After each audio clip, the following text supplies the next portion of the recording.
With the insider Darren Dreger, it was fitting in a kind of sadistic way that just a couple of hours after Commissioner Gary Bettman said that video review on offside and goalie interference was working exactly as we hoped it would, that we get another controversial one that takes away the first goal of the Stanley Cup final. What's the reaction a day later? Well, the reaction is very similar in that it was a buzzkill, and when it was determined that, in fact, the play was offside and the Subban goal was disallowed, then the roof came off this building. But there's a process that the National Hockey League goes through with these video reviews, and this one was no different than any other, and they firmly believe that the conclusion was the right one. You're not going to get that response from the Nashville Predators. They believe that it's inconclusive, but the decision was made by the Situation Room in Toronto, by hockey operations, and I'm told that it was unanimous, that all who viewed and had an opinion and were asked for input said that the back skate was off the ice.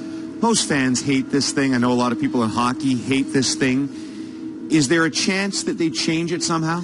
There's a chance, but I'd call it slight at this point, and as early as next season, I think that's even a bit of a stretch. There are some general managers, and keep in mind, it's the GMs ultimately who have the power to change or even tweak the definition of offside and how it's called. There are some who would like to see a 2-minute penalty as opposed to just losing your timeout. And there are others who are looking at the example established in the second round of the Edmonton Oilers versus the Anaheim Ducks, where Edmonton lost its challenge, and then later in the game there was an offside play, and they couldn't use the coaching challenge because they didn't have that as an option, as saying that's going to be a bigger deal. Well, it's hard to imagine what might happen here in the Stanley Cup final, but we already have an example in Game 1. A 2-minute penalty for a failed challenge does make a lot of sense. Pittsburgh probably wouldn't have challenged with the threat of a penalty in Game 1, and that might have made it a whole different hockey game.